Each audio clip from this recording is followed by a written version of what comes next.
خاتم النبیین کا مطلب کیا ہے؟ احمدی کہتے ہیں، احمدی نہ لکھا کریں، قادیانی لکھا کریں، اس کا مطلب تم نے خود سے گھاڑ لیا. تو کسی حد تک درست وہ کہتے ہیں نا، آپ نے غلط طریقے سے ان کو ہینڈل کیا نا. اس کے لیے آپ میری ویڈیو دیکھیں، قادیانیوں کو دعوت اصلاح. قرآن میں جو لفظ ہے وہ خاتم کا ہے، اور خاتم کا جو معنی وہ بیان کرتے ہیں وہ معنی درست ہے، اس کا جو فہم لیتے ہیں وہ غلط ہے. خاتم کہتے ہیں مہر کو. ہمارے نزدیک سیل آف پروفٹ یہ ہے کہ آپ نے ایک خط لکھا، اس کے بعد اس پہ سیل لگا دی. کیا مطلب؟ اب اس میں کوئی چیز داخل نہیں ہو سکتی، یعنی اور کوئی پیغمبر نہیں آ سکتا. وہ کہتے ہیں خاتم کا مطلب یہ ہے کہ رسول اللہ کے بعد بھی اگر کوئی امتی نبی آئے گا حضور کی مہر سے آئے گا. اب انہیں کہیں کہ یہ جو تم نے مانا لیا ہے، یہ اس کو سپورٹو کون سی آیت اور حدیث ہے؟ آیتیں تو کوئی نہیں ہے، حدیثیں بھی ان کے خلاف ہیں. بخاری مسلم دونوں میں حدیث ہے کہ میری اور اگلے انبیاء کی مثال ایک عمارت کی سی ہے جس میں صرف ایک اینٹ لگنے کی جگہ باقی ہے. جتنے لوگ گزرتے ہیں اس عمارت کی تعریف کرتے ہیں اور ساتھ یہ بھی کہتے ہیں کہ یہ ایک اینٹ لگ جائے نا تو یہ عمارت مکمل ہو جائے گی، اور وہ ایک اینٹ میں ہوں. اور جب ایک اینٹ کی جگہ باقی ہے تو غلام احمد قادیانی دجال کس طرح دعوی نبوت کر سکتا ہے؟ جگہ ہی ایک اینٹ کی ہے. اور مجھے بتائیں، اگر وہ کہتا ہے کہ ہم امتی نبی کا دعویٰ کر رہے ہیں تو اس امت میں اگر کوئی شخص امتی نبی بننے کا حقدار تھا تو مولا علی تھے. بخاری مسلم دونوں میں حدیث ہے، غزوہ تبوک پہلا اور آخری موقع تھا کہ نبی الاسلام حضرت علی کو ساتھ لے کر نہیں گئے بلکہ مدینہ شریف میں چھوڑ دیا.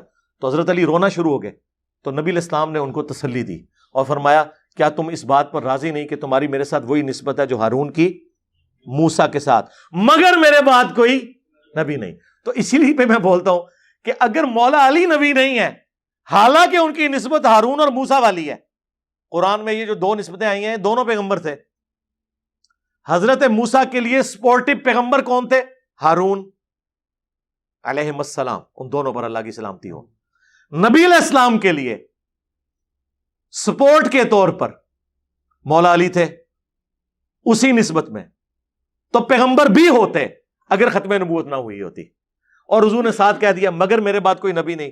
تو سرکار اگر مولا علی نبی نہیں ہے نا، امتی نبی بھی نہیں ہے، تو غلام احمد قادیانی دجال تو شاہی کوئی نہیں. یہ جو مولا علی کی شان میں حدیث جو بخاری اور مسلم دونوں میں موجود ہے، اور امام بخاری امام مسلم نے حضرت علی کی شان میں پہلی حدیث ہی یہی لی ہے. مجھ سے اگر کوئی پوچھے نا کہ اس پلانٹ ارتھ پہ حضرت علی کی شان میں نمبر 1 حدیث کون سی ہے، تو یہی ہے کہ علی کی میرے ساتھ وہی نسبت ہے جو ہارون کی موسیٰ کے ساتھ، مگر میرے بعد کوئی نبی نہیں. وہ من کن تو مولا بعد والی چیز ہے، یہ اصل ہے. سب سے بڑی حدیث یہ والی ہے. علی سے محبت نہیں رکھے گا مگر مومن، علی سے بغض نہیں رکھے گا مگر منافق، یہ بھی بعد میں ہے. پہلے نمبر پہ اگر کوئی حدیث ہے نا تو یہی ہے کہ جس طرح ہارون اور موسیٰ تھے اس طرح میرے لیے مولا علی ہے مگر کوئی نبی نہیں. تو اگر مولا علی نبی نہیں ہے تو غلام القادیانی دجال کی تو حیثیت ہی کوئی نہیں ہے. آپ دیکھیں قرآن و سنت کے جو محکم دلائل ہیں وہ اتنے مضبوط ہیں، ان دلائل سے تمام گمراہ فرقوں کا رد ہو رہا ہوتا ہے. اس حدیث سے صرف ناسبیت کا رد نہیں ہو رہا، قادیانیت کا بھی رد ہو رہا ہے. اسی لیے آپ دیکھیں گے کہ ناسبی بھی منکرین حدیث ہوں گے اور قادیانی بھی منکرین حدیث ہوں گے. آپ یہ ساری حدیثیں ان کے اوپر پیش کریں نا، انکار کرنا شروع کر دیں گے. قرآن میں تو ان کے لیے ویسے ہی کوئی جڑ موجود نہیں ہے جو قرآن کا جس طریقے سے ہو، کیونکہ قرآن کا اسلوب بالکل واضح ہے کہ جب کبھی کوئی پیغمبر آتا ہے نا وہ بشارت دیتا ہے اپنے بعد آنے والے پیغمبر کے بارے میں. تو ان سے پوچھیں، قرآن میں تو ہمیشہ یہ ہے کہ اہل ایمان وہ ہیں جو کچھ ان کی طرف نازل ہوا وہ اس پر ایمان لاتے ہیں، اور جو ان سے پہلے نازل ہوا اس پر ایمان لاتے ہیں. بعد کا ذکر پورا قرآن خالی ہے اس سے. اور پھر وہ جو آیت ہے ما کان محمد ابا احد من رجالکم ولکن رسول اللہ وخاتم النبیین، یہ بالکل واضح ہے. محمد تم مردوں میں کسی کے باپ نہیں ہے بلکہ وہ تو خاتم النبیین ہے، اللہ کے پیغمبر ہیں، اللہ کے رسول ہیں. یہ دونوں باتوں کو اللہ نے کیوں جوڑا ہے؟ اس لیے کہ نبی علیہ السلام کی نسل میں کوئی اب آپ کی جو حقیقت بیگوٹن سن جو ہے نا آپ کا، وہ کوئی مرد کے لیول تک نہیں پہنچے گا، بچپن میں ہی فوت ہو جائے گا. کیونکہ یہ پھر تقاضا تھا کہ اگر ابراہیم کا بیٹا پیغمبر ہے نا تو نبی علیہ السلام کا اپنا بیٹا بھی پیغمبر بنتا. تو اللہ نے کیا فرمایا؟ محمد تم مردوں میں سے کسی کے باپ نہیں، ان کا کوئی بچہ بھی مرد نہیں بنے گا. کیوں؟ ولاکن رسول اللہ و خاتم النبیین، چونکہ وہ رسول اور خاتم النبیین ہے، اس کا تقاضا یہ ہے۔ اور یہ جو میں تشریح کر رہا ہوں نا، یہ بخاری میں موجود ہے۔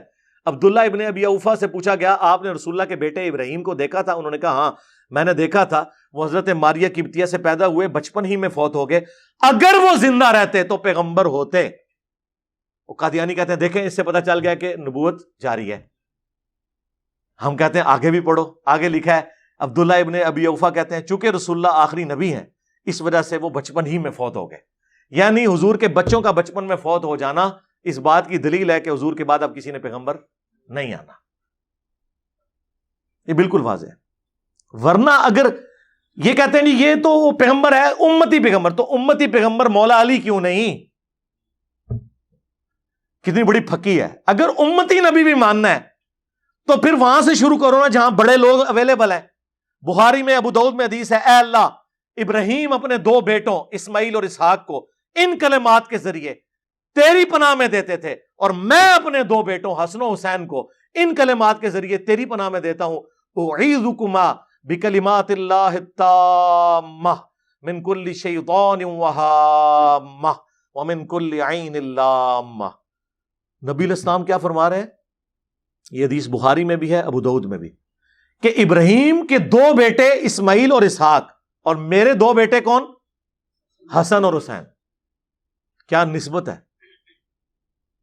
حسن و حسین اگر امتی نبی نہیں تو غلام احمد قادیانی دجال کہاں سے آ گیا؟ کتنی کمزور گراؤنڈ کے اوپر یہ قادیانی فرقہ کھڑا ہوا ہے۔ فرقہ میں اس پوائنٹ آف ویو سے کہہ رہا ہوں کہ یہ سنیوں سے نکلا ہے، اور اس سے بھی بڑھ کر ہمارے حنفی دیوبندی اور حنفی بریلوی بھائیوں میں سے نکلا ہوا ہے۔ ہاں، کیونکہ قادیانی بغیر رفع الیدین کے نماز پڑھتے ہیں۔ یہاں پہ کوئی بھی کتاب و سنت کے منہج پہ آئے نا تو اسے کہتا ہے تو ان قریب قادیانی ہو جائے گا۔ ہاں، جڑا بخاری مسلم رفع الیدین پڑھ کے رفع دین شروع کرے وہ قادیانی ہو جائے گا، تو جڑا شروع تو قادیانی والے طریقے سے نماز پڑھ رہا ہے وہ قادیانی نہیں ہوئے گا۔ جی قادیانیوں کے جائیں عبادت گاہ میں حنفیوں کی طرح نماز پڑھتے ہیں۔ We follow generally Imam Abu Hanifa's fatwa were very largely accepted by the Ummah, and unless we find reasons to disagree with him, we would generally follow the Fiqh Hanafiya. Investigate personally, directly. The overbearing principle should be that you follow Hazrat Imam Abu Hanifa. This is the entire attitude of Jamaat Ahmadiyya. یار یہ کتنی بڑی بات تھی، اہل حدیث پچھلے 100 سال میں یہ بات نہیں حنفیوں کو بتا سکے کہ وہ ہمیشہ اہل حدیث کی گالی کھاتے تھے کہ تو وہابی ہے نا ان قادیانی ہو جائیں گا۔ اہل حدیث اپنی عوام کو یہ نہیں بتا سکے کہ حنفیوں کی طرح نماز پڑھتے ہیں قادیانی۔ انہوں نے اگے دین دا کے کام کرنا سی۔ ختم نبوت کے اعلان کے بعد اگر مگر کی گنجائش رہ جاتی ہے، اگر میرے بعد کوئی نبی ہوتا، جی اگر مگر اس لیے ہوتا ہے کہ سمجھانے کے لیے ہوتا ہے، یہ جیسا کہ بخاری مسلم میں حدیث ہے علی کی میرے ساتھ وہی نسبت ہے جو ہارون کی موسیٰ کے ساتھ، مگر میرے بعد کوئی نبی نہیں، تو بتا دیا۔ قرآن میں موجود ہے قل ان کان للرحمن ولد فانا اول العابدین، بالفرض اے نبی تم فرماؤ اگر رحمان کا کوئی بیٹا ہوتا تو میں اسے پوج رہا ہوتا۔ اب یہ اگر مگر کی ضرورت تھی جبکہ لم یلد ولم یولد نازل ہوا ہے پھکی۔ قل ان کان للرحمن ولد فانا اول العابدین، اے نبی تم فرماؤ اگر رحمان کا کوئی بیٹا ہوتا تو میں بھی اسے پوج رہا ہوتا، یعنی عیسیٰ ابن مریم بیٹے نہیں ہیں۔ تو یہ سمجھانے کے لیے ہوتا ہے، اسے کہا جاتا ہے تعلیق بالمحال، ایک محال چیز کے ذریعے مثال بیان کرنا۔ اسی کے تحت میں نے کہا تھا نا یارا کہ اگر قادیانی مجھے مسلمان مان لیں تو میں انہیں مسلمان کہہ دوں گا، لیکن یہ ہو نہیں نہ سکتا۔ جیسا کہ قرآن میں آیا کہ رحمان کا کوئی بیٹا ہوتا تو میں اسے پوج رہا ہوتا، یہ ہو نہیں نہ سکتا۔ اور یہ بات اس لیے کی جاتی ہے کہ جو ہمیں غلام احمد قادیانی کو دجال کہتے ہوئے بھی کہے کہ ہم مسلمان ہیں تو اس کا مطلب ہے کہ وہ ہماری بات کے ساتھ ایگری کر رہا ہے کہ اس کا جو کلیم کیا ہوا شخص ہے وہ واقعی دجال ہے، کیونکہ نبی کا انکار کرنے والا کوئی مسلمان نہیں ہو سکتا۔ اسے تعلیق بالمحال کہا جاتا ہے، اور یہ ہمیشہ سے تعلیق بالمحال کے ذریعے سمجھانے کا سلسلہ قرآن میں، احادیث میں، فقہا کی کتابوں میں رہا ہے، لیکن صرف اس لیے کہ ان کے ناموں کے ساتھ انجینئر نہیں آتا تھا وہ بچ گئے۔ ہاں